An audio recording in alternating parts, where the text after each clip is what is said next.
2026 FIFA বিশ্বকাপের পর্দা নামতে আর বাকি মাত্র 2টি ম্যাচ।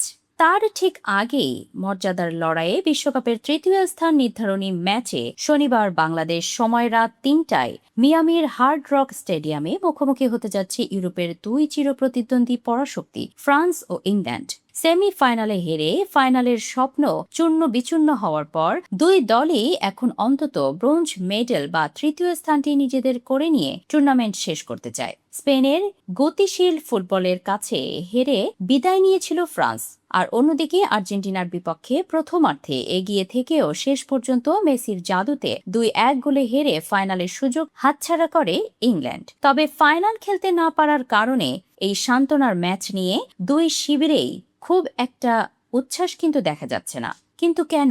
ম্যাচটি নিয়ে ইংল্যান্ডের হেড কোচ টমাস টুখেল স্পষ্ট বলেছেন, কোনো পেশাদার খেলোয়াড়ই আসলে টুর্নামেন্টের এই পর্যায়ে এসে তৃতীয় স্থান নির্ধারণী ম্যাচ খেলতে চায় না। সবার একমাত্র লক্ষ্য থাকে ফাইনালের মঞ্চ। তবুও পেশাদারিত্ব বজায় রেখে তারা মাঠে নিজেদের সেরাটা দেওয়ার প্রতিশ্রুতি দিয়েছেন। অন্যদিকে ফ্রান্স শিবিরের জন্য এই ম্যাচটি প্রচণ্ড আবেগঘন, কারণ ফরাসি কোচ দিদিয়ের দেশমের দায়িত্বের এটাই শেষ ম্যাচ।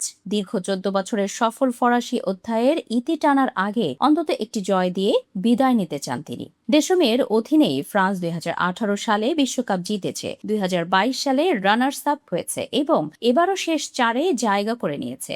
দেশম বলেন, ফাইনালে না উঠতে পারার তীব্র হতাশা থাকলেও আমরা শেষ ম্যাচটি জিতেই মাঠ ছাড়তে যাই। ফাইনালের চেয়েও এই ম্যাচটি সবচেয়ে বেশি গুরুত্বপূর্ণ হয়ে উঠেছে গোল্ডেন বুটের চরম লড়াইয়ে। ফ্রান্সের অধিনায়ক কিলিয়ান এমবাপ্পে ও আর্জেন্টিনার লিওনেল মেসি উভয়েই এখন পর্যন্ত সমান 8টি করে গোল করে যৌথভাবে শীর্ষে এসেছেন। ফলে আজকের ম্যাচে ইংল্যান্ডের বিপক্ষে মাত্র একটি গোল করতে পারলে মেসিকে টপকে এককভাবে গোল্ডেন বুটের দৌড়ে শীর্ষে ওঠার সুবর্ণ সুযোগ থাকবে এমবাপ্পের সামনে। অন্যদিকে ইংলিশ অধিনায়ক হ্যারি কেইন ও পোস্টার বয় জুড বেলিংহামের ঝুলিতে রয়েছে 6টি করে গোল। এই ম্যাচে বড় কোনো হ্যাট্রিক বা মিরাকেল করতে পারলে তারাও আবার গোল্ডেন বুটের রেসে ফিরে আসতে পারেন। এছাড়া 33 বছরে পা রাখতে যাওয়া ইংলিশ স্ট্রাইকার হ্যারি কেইনের জন্য এটি ক্যারিয়ারের শেষ বিশ্বকাপ ম্যাচ হতে পারে বলে মনে করা হচ্ছে।